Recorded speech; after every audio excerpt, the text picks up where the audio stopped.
Ya, selamat siang Bapak Ibu investor saham yang budiman. Bertemu saya lagi Budi Setianto, kreator Easy Stock. Pada kesempatan siang ini kita tahu bahwa tren IHSG sekarang sedang menurun ya, sedang downtrend. Coba Anda lihat di sisi sebelah kanan layar Anda, itu trennya menurun seminggu terakhir. Makanya kami ingin mengangkat topik saham gocap, yaitu saham 50 perak atau kalau eh, bahasa Inggrisnya penny stock. Jadi harga yang sudah paling rendah di bursa efek dan tidak ada harga di bawah itu. Dan apakah harga itu masih peluang cuan atau ada potensial gain saat IHSG terpuruk seperti beberapa hari ini. Dan kita akan membahas di laporan keuangan yang ada Q2 Q3 2020 karena saham-saham yang kelas gocapan ini belum ada yang merilis eh, atau mungkin baru satu dua, belum ada saya pikir yang merilis laporan tahunannya. Biasanya mereka memang yang paling akhir, mungkin di tanggal-tanggal 30 Maret nanti atau 31 Maret. Nah, kami akan membahas dari sisi fundamental, apakah memang ada potensinya untuk eh, dia naik kembali. Artinya begini, saham itu harganya yang terendah. Kemungkinan besar naik sih, ya kan nggak mungkin ada kemungkinan turun, karena harganya sudah harga terendah. Oleh karena itu, bukan berarti bahwa saham 50 perak itu pasti akan naik. Ya memang logikanya bisa jadi dia naik, tapi nggak tahu kapan naiknya. Dan kalau naik pasti digerakkan oleh para mafia. Kalau dia bergerak secara natural, artinya apa? Artinya performance perusahaan itu, kinerja perusahaan itu membaik atau pada saat ini sedang tertekan aja harganya sehingga dia menyentuh harga terendah. Ya bisa-bisa aja gitu. Nah, silakan Anda berpendapat seperti itu sah-sah aja. Tetapi yang kita bahas di sini adalah kita melihat apakah saham gocap ini secara fundamentalnya memang mendukung untuk naik atau memang tidak ada potensi apapun yang bisa mendongkrak saham ini naik dari sisi fundamental. Dari sisi fundamental di sini adalah dari sisi internal perusahaan, dari sisi kinerja keuangan dia, kemampuan dia mencetak laba, kekuatan dari neraca, eh, kekuatan dari pola-pola efisiensi, performance yang tergambar dari rasio keuangan, semacam itu. Nah, itu artinya saya bisa sampaikan ke para pemain saham, apakah itu menjadi lebih safe buat Anda kalau Anda mengetahui itu. Bukan asal saham gocap pasti naik, Anda pilih aja saham yang menurut Anda, feeling-feeling Anda benar gitu. Apakah seperti itu? Dulu saham Bakri itu sebelum digerakkan di akhir tahun kemarin, itu mungkin 1 tahun tuh 50 aja. Tidak bergerak sama sekali. Ya 50 dari awal sampai akhir dalam periode katakan 2019 sampai atau 2020 sampai menjelang bulan 11 itu nilainya 50 terus gitu. Oke, di situ kami juga akan membandingkan harga dengan nilai wajar. Nilai wajar itu intrinsic value. Intrinsic value itu adalah true value atau nilai sebenarnya. Nah, ini penting sekali buat para pemain saham, know what you are doing. Artinya Anda selayaknya Anda membeli mobil bekas, Anda tahu harga pasarnya. Kalau di saham harga pasarnya tidak jelas. Kalau di mobil ibaratnya collector's item. Kalau Anda beli Mercy Tiger pintu 2, itu nggak ada harga pasarnya. Nggak ada yang tahu. Tergantung daripada keinginan minat daripada pasar, yaitu para kolektor, dan keinginan daripada si penjual yang memvalue harga itu seperti apa. Jadi tentunya turnover-nya akan lambat karena harus menemukan yang cocok. Kalau di saham itu tercermin juga jumlah volume atau minat daripada siapa pembeli, siapa penjual. Jadi tertampil dalam data bid and offer-nya. Nah, semakin banyak volumenya, semakin banyak minatnya. Tetapi kalau di saham itu kan tergantung dari sentimen. Nah, kalau mobil bisa jadi collector's item tuh sebagai sentimen, mungkin aja. Misalnya mobil Jepang, Toyota Corolla gitu, collector's item. Karena di luar negeri itu banyak anak muda yang membangun, merekonstruksi mobil-mobil lama untuk keperluan drifting, untuk keperluan racing, rally, dan lain sebagainya. Yang semua komponennya dirubah, semua itu bisa-bisa aja. Nah, ini saham gocap ini kita mau bandingkan dengan nilai wajar. Nah, kami dari Easy Stock ini memang spesialis aplikasi saham, aplikasi penilai harga saham. Yang dinilai itu harga sahamnya. Wajarnya berapa dia. Nah, ini Anda bisa download free melalui Google Play. Ya, platformnya mesti Android di mobile phone Anda. Saat ini belum bisa diakses melalui web base. Baru melalui mobile. Anda ketik Easy Stock. Oke. Anda akan dapat lingkaran warna hijau dan merah. Anda download ini free. Sebelum Anda download, Anda bisa buka-buka, ada penjelasan mengenai. Nah, ini ada penjelasan di sini. Bingung dan mengalami kerugian pada saat investasi saham serta sulit menentukan strategi. Fakta yang beredar membuktikan bahwa investor sering terjebak dalam isu yang dibuat oleh para bandar.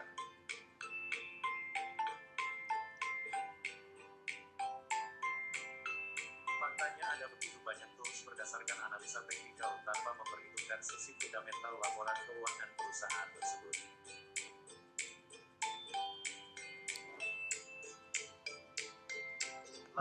Oke, kita buka aja. Di sini kita open ya. Sorry, Anda akan lihat tampilan 4 bendera. Indonesia, Malaysia, Singapura, Thailand saat ini masih tahap pre-launching. Hanya Indonesia, hanya ada 723 saham. Sorry, sekarang udah 721 karena satu delisted ya. Saham Fin itu sebetulnya delisted tapi masih ada, tapi sebetulnya sudah secara official sudah delisted. Di bawah itu ada menu forecast simulator.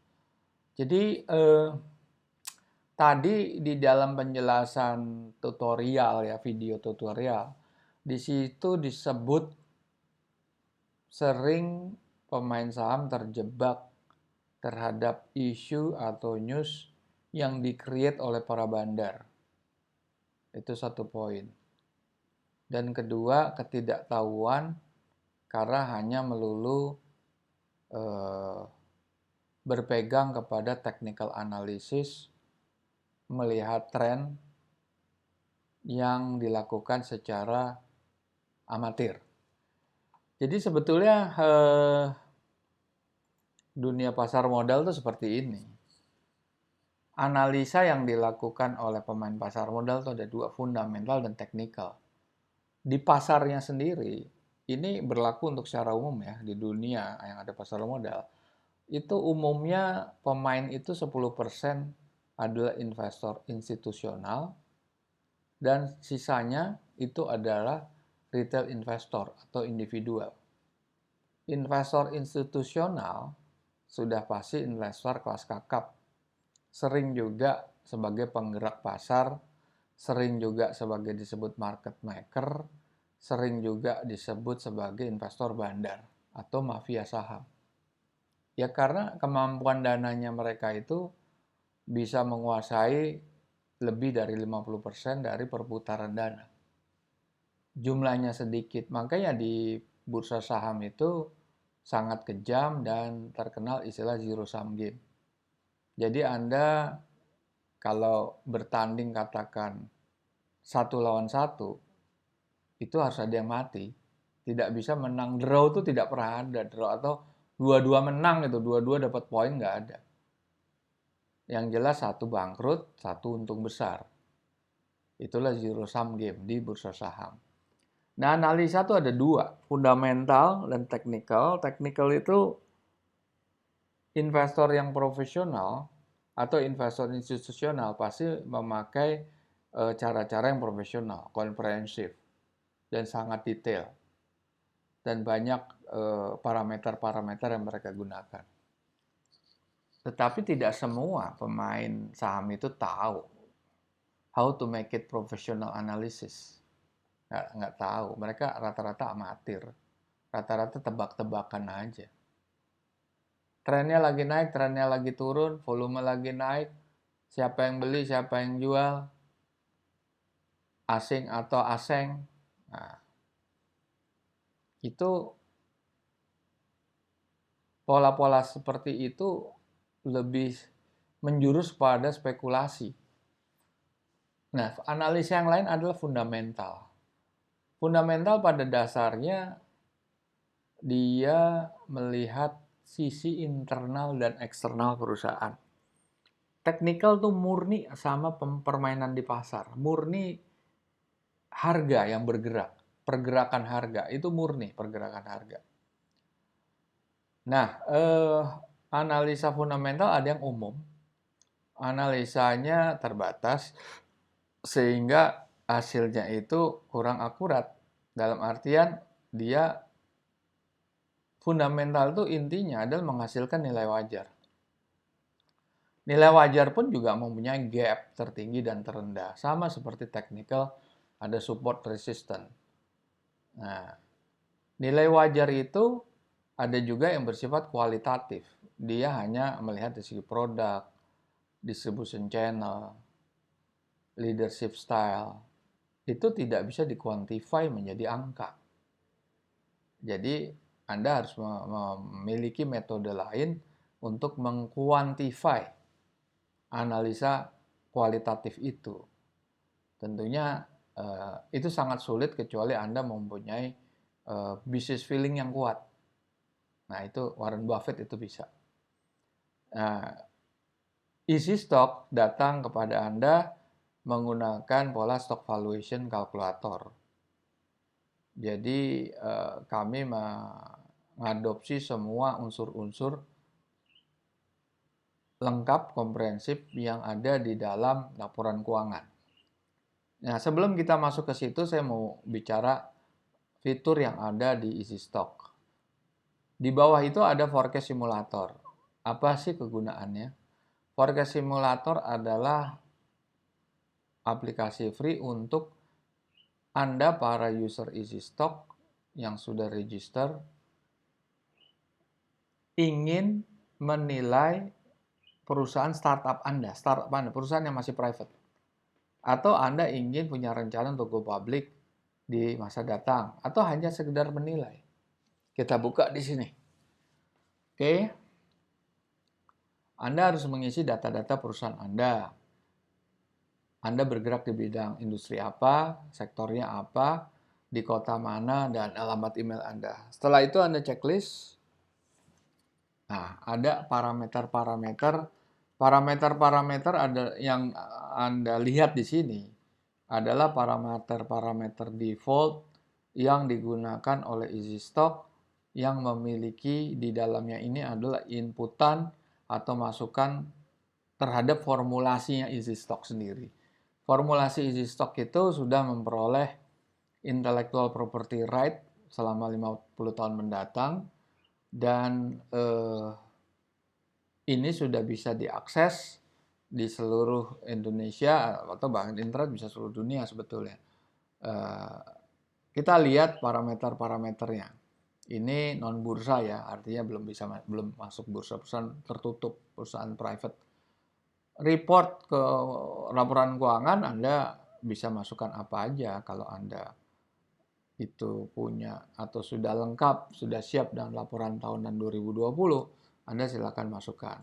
Parameter pertama adalah revenue average growth. Growth daripada revenue average itu bisa diambil dari industri sejenis di regional Anda, industri sejenis secara global, Anda bisa lihat di Google, atau betul-betul historical revenue Anda. Nah, itu berapa persen? Nah, itu Anda bisa mengestimasi berapa persennya itu. Ini karena ada faktor pandemi dan lain sebagainya. Berikut adalah government bond. Government bond itu default kami 6,73, ini berubah tiap hari. Ini kan data kemarin, karena closing hour-nya itu kemarin. Jam 4 closing hours dan kita updating-nya itu ada 3 schedule. Jam 6, jam 9, jam 12 malam. Jadi andaikan ada problem di sisi provider, itu tetap kita bisa akomodir dan kita bisa jamin datanya itu updated. Nah, kemudian, ini kita mau lihat dulu nih, kita bahas dulu government bond. Nah, saya mau menunjukkan grafik di layar Anda. Ada 2 grafik. Grafik SUN, surat utang negara, itu government bond. 10 years maturity, dan itu yield-nya. Dibandingkan indeks harga saham gabungan. Ini kita gunakan periode sama Januari sampai Januari ya, 2020 sampai 2021. Kita lihat di awal tahun 2020, kuartal pertama Januari sampai Maret, itu terjadi peningkatan yield yang tinggi, tapi pada saat yang sama terjadi penurunan indeks yang dalam. Itu kira-kira besarannya sama. Indeks itu turun 40% lebih. Yield-nya juga naik 40% lebih. Apa yang Anda bisa tarik kesimpulan dari sini? Government bond yield menggambarkan pasar uang. Indeks harga saham gabungan menggambarkan pasar modal. Pasar modal menggerakkan sektor swasta. Pasar uang, Anda menyimpan uang di instrumen perbankan. Jadi ada switching yang clear. Kalau surat atau government bond yield naik, orang akan memindahkan investasinya di saham, pasar modal, dia jual itu saham-saham, dibelikan government bond. Nah, yang jadi ukuran memang government bond sebagai ukuran investor global. Karena government bond itu dianggap sebagai indikator untuk menilai country risk.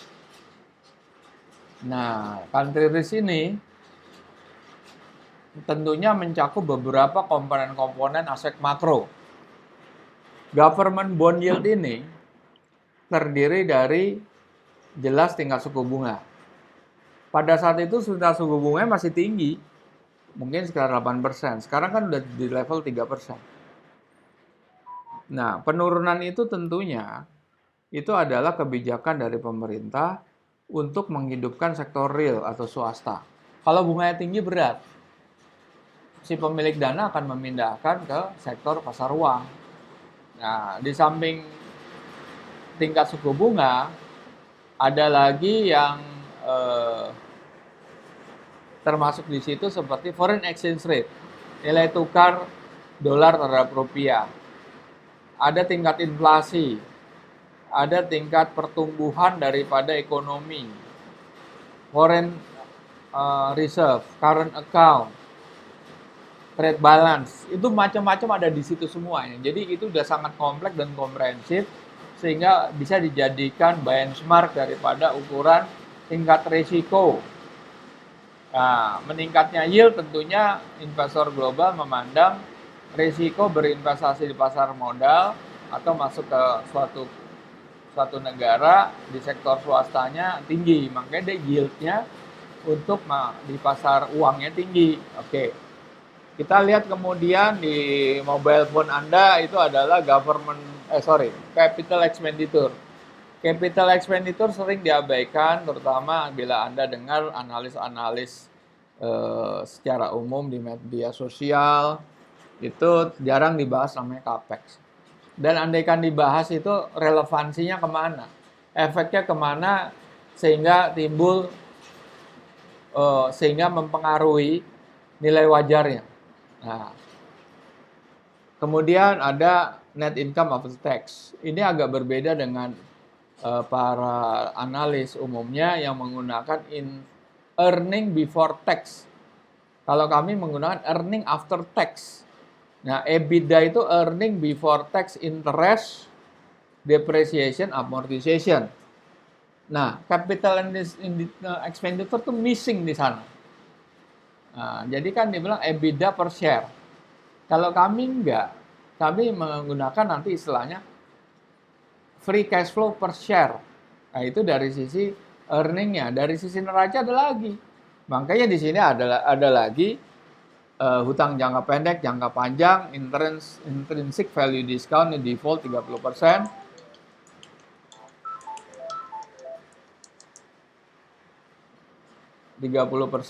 Dan itu bisa di apa? Oke, sekarang kita lihat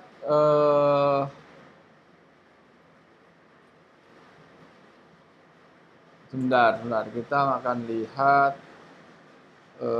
rumus itu dari mana gitu. Nah,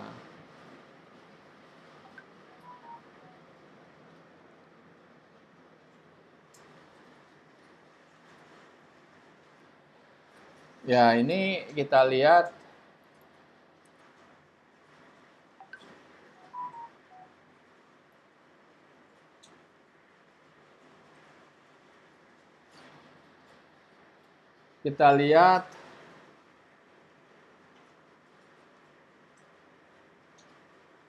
oke, bentar. Ya. Kita lihat. Nah, dasarnya apa sih? Dasar daripada operational easy stock ini apa sebetulnya? Dasarnya apa?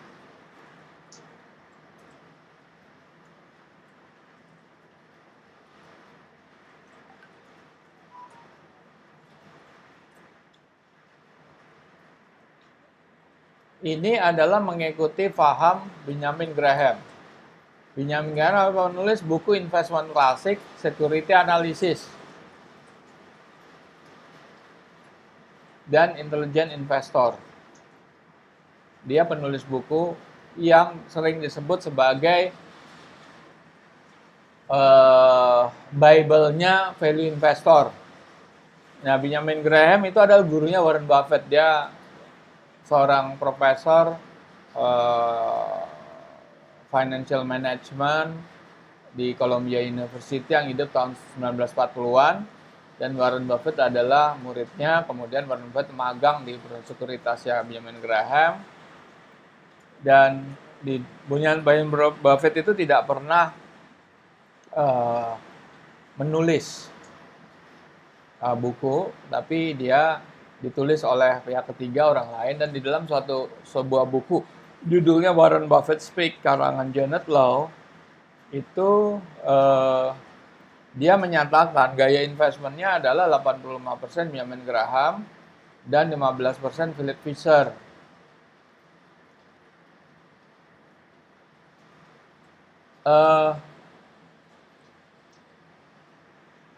Di sini kelihatan bahwa buku security analysis dari Benjamin Graham itu menitik beratkan kepada nilai wajar. Inilah yang kita adopt di dalam perumusan di Easy Stock. Rumusnya itu seperti ini. Nah, oke. Nah, Benjamin Graham itu menitik beratkan pada nilai wajar. Tentunya Warren Buffett itu kalau mau beli saham itu harus nilainya lebih rendah daripada nilai wajarnya atau under value. Akan tetapi tidak selamanya Warren Buffett itu mengikuti 80% Benjamin Graham. Ada kasus-kasus tertentu yang tidak banyak tentunya. Itu sebagai contoh kasus saham Coca-Cola. Nah, Benjamin Graham itu berorientasi kepada Philip Fisher. Philip Fisher itu tidak berorientasi kepada numbers atau nilai wajar, tapi dia berorientasi untuk manajemen analisis, bisnis analisis, seperti leadership style, hubungan antara owner dengan manajemen, hubungan manajemen dengan employee, hubungan employee dengan unionnya, terus dia mendalami masalah produk, masalah brand image, customer loyalty, distribution network, dan lain-lain. Dan untuk kasus Coca-Cola, Warren Buffett itu melihat komponen-komponen itu seperti performance financial historicalnya. Dia melihat customer loyalty dan yang paling penting dia lihat secret recipe dari Coca-Cola yang nggak bisa ditiru oleh kompetitornya. Nah, ini rumusnya. Rumus yang kita pakai. Kalau Anda tadi ngisi semua itu, Anda ketahuan nilai wajar Anda berapa. Nah, oke. Nah, ini sorry.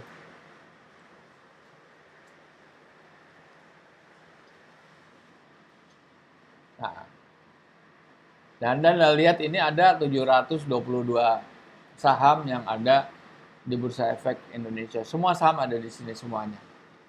Nah, kita lihat balik lagi ke rumus. Bahan bakunya nilai wajar saham versi Easy Stock adalah quarterly financial report. Dan perlu saya jelaskan di sini, kita mensetahunkan semua report. Kalau report tahunan kan udah berakhir 31 Desember, artinya 12 bulan. Itu sudah setahun. Tetapi di dalam pelaporan itu ada 3 laporan lagi, kuartal 1, 2, 3. Kuartal 1 3 bulan, berarti kali 4 untuk jadi 12. Kuartal kedua itu setengah tahun, berarti kali 2. Kuartal ketiga itu 3/4, berarti kali 4/3. Nah, begitu. Nah, inputan itu terdiri dari statement profit and loss, cash flow, balance sheet, dan auditor's note. Kenapa auditor's note? Nah, ini begini, kita lihat begini. Anda sering lihat laporan keuangan seperti ini.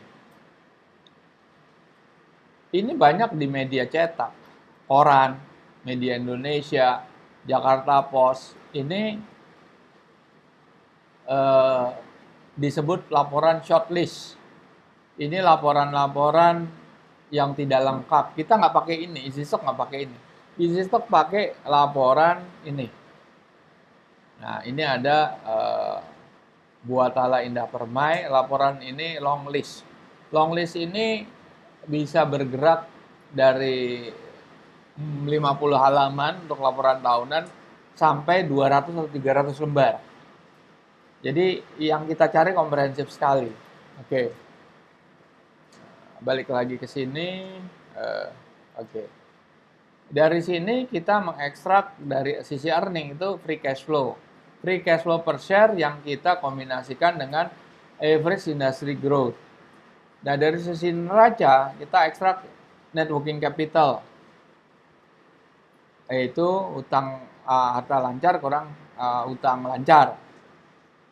Dan kemudian dari sisi surplus deficit balance sheet adalah kita gabungkan dengan hutang jangka panjang. Kedua sisi kedua porsi ini free cash flow dengan neraca itu kita gabungkan, kita olah dengan government bond, kita diskonverterkan melalui DCF, discounted cash flow, kita proyeksikan selama 10 tahun dan kita gunakan margin of safety, yaitu risk manajemennya Benjamin Graham. Sehingga kita dapat dua bracket nilai wajar tertinggi dan nilai wajar terendah. Oke. Sekarang kita mau lihat saham-saham apa sih yang gocap itu. Nah, saham-saham gocap itu, nah ini. Saham-saham gocap ini Anda bisa lihat dari berbagai macam ininya. Oke, ini ada 13 nih yang kita ambil. Properti, atau dari sini saham properti, hotel, property, fishery, transportation, mining, investment company, dan advertising. Nah, kita lihat ini saham gocapan semuanya. Anda bisa lihat di situ. Nah, kita lihat apa sih news daripada saham gocapan. Viva, emiten Grup Bakri ini menjual sahamnya ke Reliant Capital. Bisa positif, bisa negatif. Positifnya dia dapat uang, tapi di perusahaannya diinjek uang lagi nggak untuk modal kerja, untuk memperbaiki performance keuangan. Oke. Kemudian Dada dan Depum, ini masih menyimpan dana hasil IPO. Dalam kondisi seperti ini dia boleh disebut cash rich. Ya bisa juga ini positif ya, karena dia mempunyai kekuatan capital power untuk melakukan banyak hal untuk meningkatkan performance. Oke. Roda, rugi. Nah ini negatif nih. Rugi dia, rugi jauh juga ruginya. Terus Behit, ini MNC, grupnya MNC, Investama, dia mempunyai masalah hukum. Oke, kita lihat saham-sahamnya. Asri sahamnya gocap, pernah naik terus turun. Pertanyaan dia bisa naik apa enggak gitu kan? Dia pernah naik. Naiknya itu kalau nggak salah di bulan akhir tahun kemarin, bulan 12. Ini juga naik di kira-kira saham Behit ya. Itu di bulan-bulan 10. Mendekati akhir tahun. Ini naik baru-baru aja. Kalau ini saham BIPP selama ini kebanyakan flat, pernah naik terus sekarang turun lagi. Saham Dada juga pernah naik di bulan 11 terus turun lagi, naik lagi. Depum, Roda, Viva juga naik. Jadi kalau lihat grafiknya nggak ada yang menarik sebetulnya, tapi ini kan saham yang harga terendah yang ada di bursa. Apabila Anda berspekulasi kan nggak mungkin turun nih saham.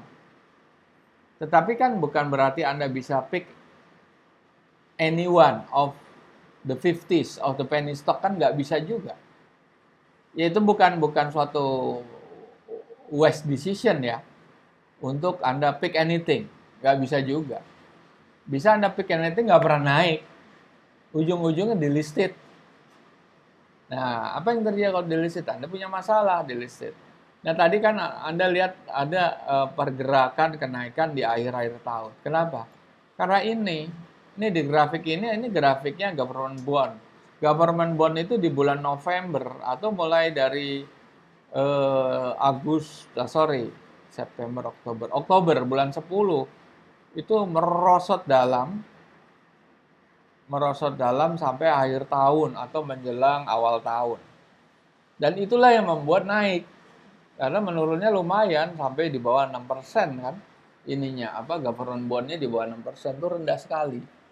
Oke, karena secara historis Indonesia government bondnya tinggi. Oke, sekarang apa sih yang dilihat di laporan keuangan? Nih, saya bilang nih saya ambil contoh aja Bumi Resources lah di sini. Aset lancar yang kita pakai kan net current asset, aset lancar bersih. Nah di sini kita lihat yang kita perhatikan di sini adalah pajak dibayar di muka, biaya dibayar di muka. Nah itu atau kas bank yang dibatasi itu kita harus abaikan atau kita singkirkan. Kalau plus kita minuskan, kalau dia minus kita pluskan. Jadi kita back to square one di posisi awal sebelum itu terjadi, karena itu hanya accounting record yang bukan mencerminkan real cash flow. Kemudian dari sisi pendapatan itu juga bagian laba dari entitas asosiasi anak perusahaan, laba rugi selisih kurs. Ini sebetulnya nggak real. Jadi ini harus kita abaikan gitu. Oke. Terus arus kas. Ada pembelian aktiva tetap. Ini adalah capex. Nah, tapi depresiasinya di mana? Nggak ada di arus kas nih. Kita harus masuk ke auditor's note. Nah, kita lihat. Nah, ini udah masuk ke auditor's note. Ada nggak non-performing loan? Karena non-performing loan itu penting sekali karena pada kasus-kasus tertentu non-performing loan itu merupakan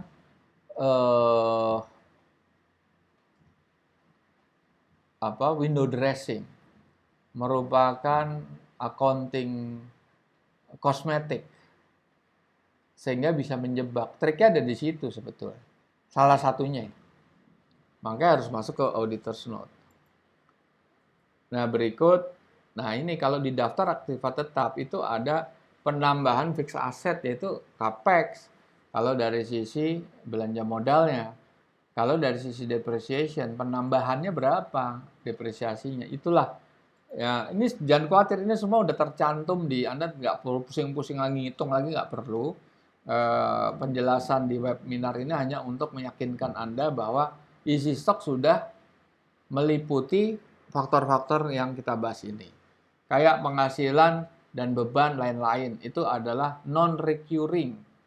Adalah pendapatan beban yang insidentil, yang tidak rutin. Itu seperti cadangan kerugian nilai.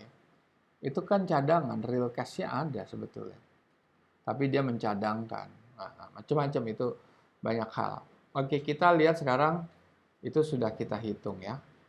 Kita lihat valuasinya. Nah, di sini valuasinya. Di situ ada kode, ada val L itu namanya valuasi nilai terendah L. Valuasi H, valuasi nilai tertinggi. Harga saat ini dan delta adalah perbandingan antara valuasi terendah dengan harga dan yang biru delta H, valuasi tertinggi dengan harga. Itu kita lihat saham Nusa. Hijau itu under value, murah ini. Lihat Anda, harganya 50, valuasinya terendah 327, murah. Tapi jangan salah, itu laporan keuangan 2019. Dan dia tidak pernah rilis laporan keuangan sejak 2019. Artinya apa? Ini bermasalah perusahaan ini. Dan Anda harus tahu, Nusa ini ada perusahaan yang terlibat di kasus Jiwasraya. Ini milik Beni Cokro. Ada saham Army juga nggak bisa kita masukkan di situ. Saya udah delete lah di situ. Nah, saham-saham ini Bapak, BIPP, Dada itu harganya itu under value semua. Sedangkan yang kuning itu ada potensi downside. Posisi downside negatif itu artinya harga ini bisa turun ke level yang paling rendah. Ke level paling rendah ya udah pasti 50. Nah, apakah bisa naik? Ya, kita sebaiknya jangan memilih yang negatif. Kalau memilih yang negatif, nah itu ASPI itu sebetulnya ini hijau nih. Saya salah nih, ini hijau nih usulnya. Nah, ini nih hijau di sini nih. Ini hijau. Oke. Nah, ARMI itu 2019 udah nggak bisa kita pakai. Nah, laporan-laporan yang nggak up to date. Nah, di sini angka-angka ini Anda bisa dapatkan di apa? Di easy stock. Kalau melihat lebih jelas ya, nah di sini ada. Sini saham gocap kayak ini ya. BIPP. Nah, itu kalau lihat di situ kan kalau Anda kurang jelas Anda bisa perbesar. Net income-nya positif, free cash flow-nya juga positif. Artinya secara earning dia kuat. Net current asset-nya juga hampir 1 triliun. Utang jangka pendeknya setengah triliun dan setengah triliun. Bisa ke cover. Bagus ini. Secara financial performance bagus. Return on equity-nya memang rendah. Debt equity-nya juga posisi utangnya dia rendah ya. Well managed ya. Profit margin bagus, 17%. Price earning-nya kecil, masih murah ya. Return on asset-nya besar, 3,74. Oke.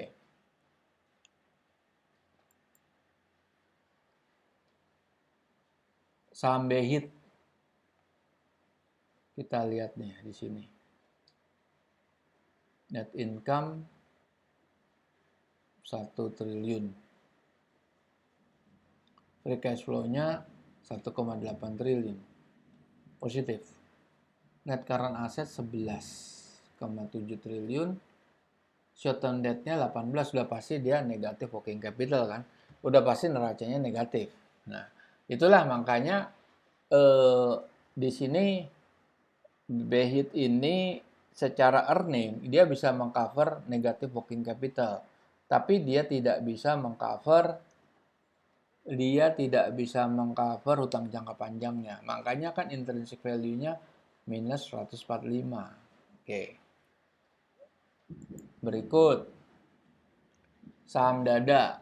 Ini properti juga nih. Kita lihat free cash flow-nya 69. Net income-nya 69 juga. Positif ya sisi earning-nya. Net current asset 248. Short term-nya 159. Long term-nya 91. Kuat neracanya. Return on equity-nya bagus. Debt equity-nya di bawah 1. Profit margin bagus. Gross margin bagus. Return on asset bagus. Nah, ini berikut. Kita lihat the PUM. The PUM ini negatif. Karena negatif bisa dilihat dari current asset-nya 571. Short term debt-nya 125, tapi long term debt-nya 590. Udah pasti dia negatif. Dia positif working capital, tapi negatif neraca. Gitu. Oke. Berikut. ASPI. ASPI ini free cash flow-nya negatif ini. Karena income-nya negatif. Berarti neracanya, earning-nya ini sangat memprihatinkan karena dia rugi ya. Ini kan rugi. Sekarang kita lihat net current asset. Memang kuat tuh 78 miliar. Short term debt-nya cuma 3,3, long term debt-nya 2,6. Artinya neracanya kuat. Dia punya punya surplus neraca. Tetapi surplus neraca itu dia bisa menutup kerugian di sisi earning-nya, tetapi secara performance ya valuasinya bisa aja dia under value ya karena harganya udah harga terendah. Tapi dari sisi performance itu sebetulnya mengkhawatirkan karena dia perusahaan ini hanya mengandalkan kekuatan neracanya, kekuatan asetnya, gitu. Tapi bukan kekuatan dari sisi earning atau produknya. Oke, saham roda ini free cash flow-nya juga negatif, net income negatif, current asset-nya 1,7. Ya kekuatannya ada di current asset, makanya dia masih ada positif. Nah, berikut LED, saham LEAD, free cash flow. Nah, ini dia nih. Net income-nya negatif, tapi free cash flow-nya positif. Karena ada dari sisi biaya-biaya, itu pasti ada biaya-biaya non-recurring. Seperti selisih laba, rugi, selisih kurs, penjualan fixed asset, atau laba atau rugi dari penjualan fixed asset. Nah, itu harus diabaikan. Nah, kalau itu diabaikan eh, tentunya dia bisa aja kalau dia rugi, padahal secara cash flow dia positif gitu. Nah, dari sisi neraca dia 256, short term debt-nya itu 191, positif net working capital, tapi utang jangka panjang 1,3 triliun. Ya, berat dia, utangnya terlalu besar. Dan performance-nya ditolong oleh non-recurring ya. Nah, BP juga gitu, income positif, free cash flow-nya positif, neracanya untuk apa, working capital-nya udah negatif. Oke. Baik, itu bisa Anda lihat di situ, dan Anda bisa lihat di sini nih. Untuk mendapatkan ini ada fasilitas, ini kan seperti inilah, Anda buka dada lah. Cayman. Nah, ini klik. Di situ tertulis high, intrinsic value tertinggi, low, intrinsic value terendah. Terus perbandingan HV dibanding P. Terus intrinsic tertinggi dibanding harga, intrinsic terendah dibanding harga. Itu dia punya apa? Upside masih tinggi. Nah, karena harganya rendah banget, 50 perak. Tadi kan udah dibahas secara finansialnya ya. Tadi emang positif, kita lihat di sini kan Q3. Net current asset-nya 248. Kalau semua hutang digabung, total debt-nya aja itu nggak nyampe 250. Jadi masih ada sisi positif di sini. Earning-nya, free cash flow-nya positif. Jadi dia bagus di sini. Nah, fasilitas apa yang Anda bisa dapatkan secara free? Ini ada fasilitas rasio-rasio keuangan, return on equity, debt equity, margin, dan sebagainya. Anda bisa aksesnya secara free. Lantas, ada lagi nih fitur-fitur company profile. Nggak terlalu ini ya, banyak ya informasi. Tapi yang lain adalah ini, company profile, video profile. Nah, ini bisa diakses. Ini YouTube-nya, YouTube dari secara free bisa diakses, dan ini kita masukkan di sini. Dan ini bisa juga apabila Anda sebagai user EasyStock dan kebetulan Anda juga emiten, Anda juga bisa owner, bisa pegawai, dan Anda bisa melakukan iklan di sini. Dan karena kita tidak terikat sama anggota bursa, tetapi saya yakin juga ada peraturan-peraturan di mana emiten tidak bisa mempunyai batasan-batasan untuk mengekspos ke publik. Ini bisa dijadikan sarana untuk promosi Anda di sini. Oke. Oke, kita lewatin dulu ya. Sorry. Oke, tadi dada.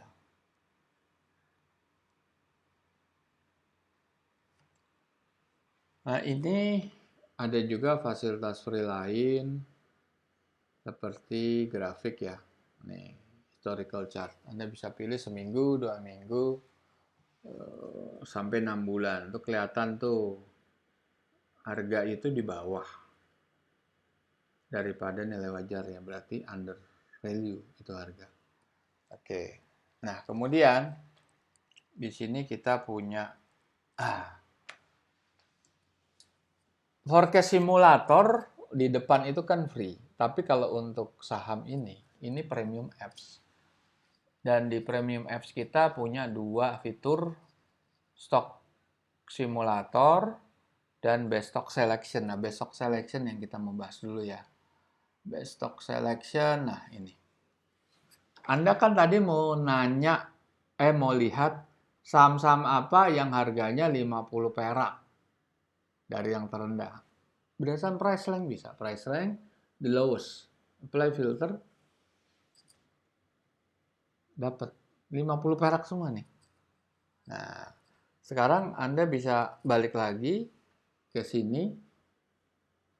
Nah, ini nggak bisa kalau price rank ya price rank atau volume rank. Bisa price rank, volume rank, kalau under value. Nah, karena kita tidak bisa dua ini, tapi hanya salah satu yang harus kita pick ya. Oke, price rank. Atau kita lihat under value ya sekarang ya. Under value dari highest lah. Saya pengen revenue growth-nya 2%.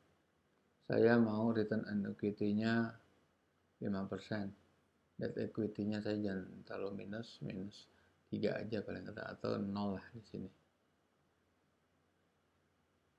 Ya, minus 1 lah. Profit margin di sini saya mau 4%. Gross marginnya itu persen. Dan apply filter ya. Atau ini ada, Anda mau lihat apa? Mining. Oke, kita cari mining. Klik ya mining, coal mining. Oke, apply filter. Nah, ini perusahaan-perusahaan mining. PTBA ada, Bian, segala macam. Nah, yang tidak masuk kategori margin di situ ya kayak Antam kan nggak ada ya, padahal dia mining juga. Adaro tidak ada, ya mungkin karena ininya best selectionnya ini, coba kalau kita lihat terus margin atau ininya terlalu tinggi lah, 0. Ini jangan 5. Net equity-nya seginilah. Return on equity-nya 0. Revenue growth-nya jangan. Bawah minus 2 ke atas. Apply filter. Doit, Toba, Amyo, BSSR, PTBA, Adaro. Nah, Antam nggak masuk mungkin karena dia negatif kali. Coba kita lihat. Kita lihat aja di sini clear filter ya. Kita lihat agak nyimpang dikit ke ANTM. Kita lihat di sini. Nah, Q4 udah nih.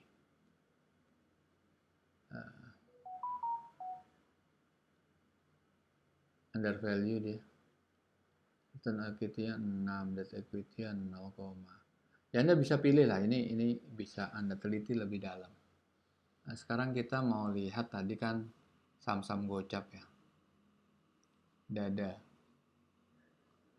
Diamond, perusahaan properti. Kita lihat stock simulator ya. Growth-nya 8, saya nggak percaya growth 8, saya punya growth-nya 2. Dah, 2 tadi 173 ya, kalau 2 berapa dia?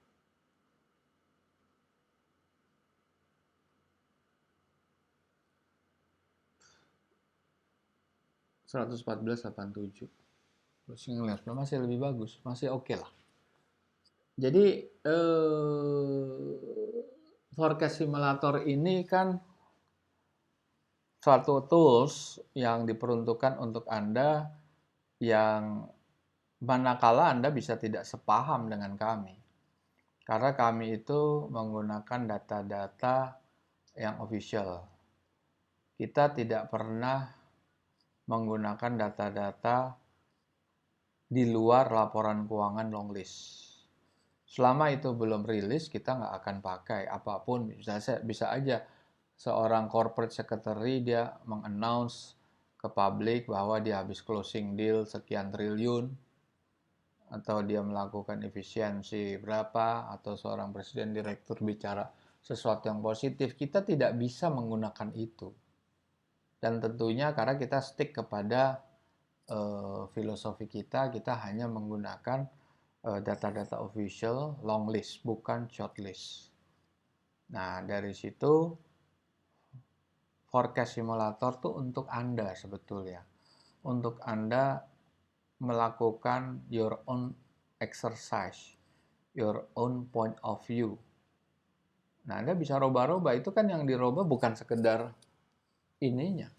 Bukan sekedar growth, tapi ya bilang Anda bisa bilang ininya, ini kan berapa? 1 miliar minus. Saya bilang minusnya minus 3 miliar. Apa yang terjadi di sini? Dengan growth cuma 2%, ada capex 3 miliar berapa? 169. Oke, kita rubah lagi coba. Pakai simulator tadi berapa? Oke, kita rubah lah jadi 5 miliar. Tuh agak, tuh agak, tuh agak, 5. Sorry, ini awalnya berapa ya tadi? 5 miliar ya. Bentar. Saham Dada. Dada itu capital expenditure-nya ya. Kita bilang 5 miliar. Apa yang terjadi coba?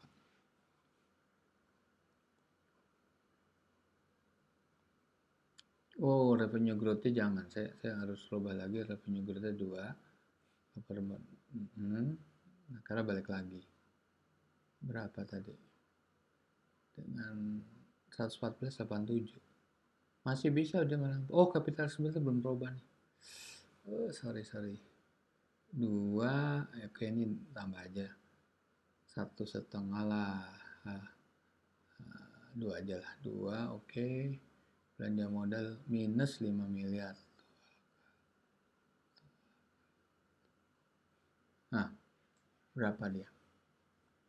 Nah, ini bagus sekali buat Anda untuk melakukan exercise sudut pandang Anda. Betul kan 109,82. Tadi kan sekitar 100. Jadi ini masih bertahan apabila ada suatu turbulensi, capex-nya besar atau utangnya bertambah gitu. Anda bisa lihat. Ini masih punya room.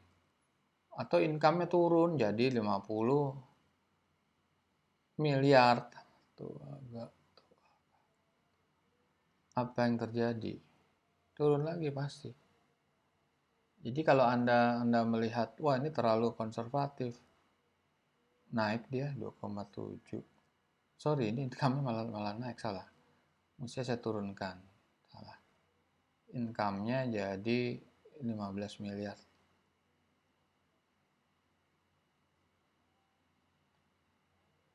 Ngedrop income-nya coba. Apa yang terjadi? Turun 8861. Masih punya upside kalau dia net income-nya turun. Iya kan? Free cash flow-nya 29. Oke, kita mau coba kita hapus lah ini kita. Kita lihat Dada tadi ya.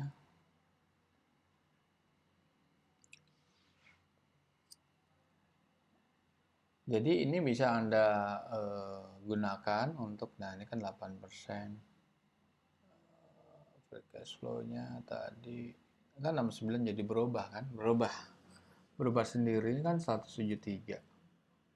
Anda bisa exercise inilah. Ini kan 173, 146. Anda rubah ini jadi 2. Sorry, ini jadi 2 growth-nya.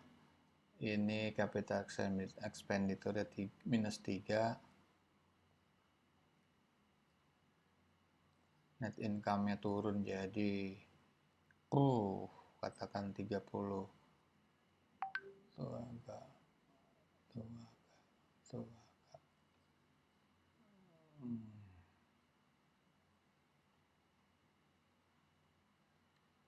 tuh 9972 kan kuat sebetulnya dia, cara neraca dia masih kuat, income-nya turun free cash flow-nya tetap karena ada komponen-komponen non recurring di sana. Oke, jadi inilah saham-saham yang bisa Anda periksa melalui easy stock. Dia gocap, tapi Anda harus tahu bahwa kalau Anda pegang saham-saham seperti apa misalnya saham-saham gocapnya apa tadi ya. Anda lihat bisa kalau ini Anda lihat di sinilah. Anda lihat di apa? Sorry. Best stock selection, price rank, lowest. Tamu nih, saya lihat aja tamu gocap kan. Nah, saham gocap ini coba Anda lihat. Net income negatif 23 miliar. Cash flow-nya memang positif 91. Oke, positif. Net current asset 75. Short term debt-nya aja sudah 3 kalinya, 377 miliar. Berarti negatif net working capital kan hancur nih. Kekuatan dia membayar atau likuiditasnya berat banget. Meskipun secara earning dia positif, secara free cash flow juga positif. Maka tidak bisa ngangkat. Ini kan formulasi ini sudah default, jadi apa yang Anda masukkan, dan ini saya tidak merubah-rubah, tetap memakai koridor yang ini. Jadi saya menyarankan kepada Anda, tidak Anda harus memakai full ini. Anda bisa periksa atau Anda bisa menjadikan easy stock itu sebagai risk management Anda. Easy stock itu bisa Anda gunakan sebagai complementary tools. Jadi misalnya kalau Anda itu paling gampang gini. Ini ada saham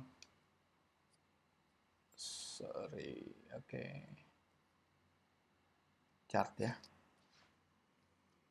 Saya mau lihat saham Bumi Resources. Ini dulunya saham gocap ini. Naik segini, ini gocap.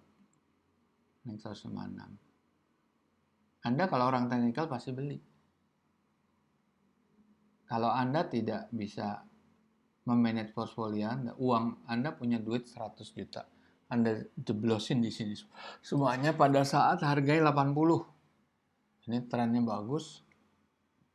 Naik terus. Dan pada saat di sini Anda meleng. Anda tight apa sama suatu rapat kerjaan, Anda nggak sempat memakai automatic selling atau apapun. Sehingga Anda lagi seminar, terus tiba-tiba turun, seret gitu. Anda tidak sadar, Anda tidak pernah buka. Anda beli 80, sekarang posisinya di 65. Anda mau ngomong apa di sini? Nah, Anda boleh-boleh aja, sah-sah aja, Anda bisa menarik keuntungan dari technical analysis. Tapi Anda harus memanage portfolio Anda, memanage fund Anda, jangan sampai Anda put everything in the one basket, in the one stock. Kalau dia turun, it's over buat Anda. Nah, jadi kami sarankan gunakan easy stock sebagai complementary tools Anda. Pada saat Anda membeli. Kalau Anda menjual, itu urusan Anda. Anda tidak perlu lihat, wah ini masih punya potensial upside. Ya itu terserah Anda. Anda mau untung sekarang ya untung. Tapi banyak banyak peristiwa-peristiwa apabila Anda juga mengabaikan potensial upside-nya nilai wajar, berarti Anda lose opportunity untuk dapat saham bagus. Sebagai contoh, kita lihat aja saham Ades lah. Itu sampai 1770. Kita lihat Ades tuh berapa sih?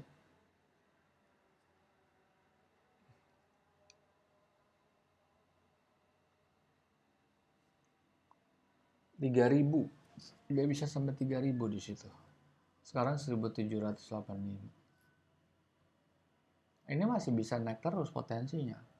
Kalau menjual kan tinggal masalah pribadi Anda menjual, atau Anda lebih merasa yakin akan potensial upside yang ada di nilai wajar versi easy stock. Silakan, itu your choice, your decision. Tapi yang terpenting adalah pada saat Anda membeli. Kalau Anda membeli itu tidak tahu nilai wajarnya, dan itu seperti Anda ditawarkan Avanza yang market price-nya, range-nya itu 100 sampai 115, Anda ditawarkan 130 juta, Anda beli.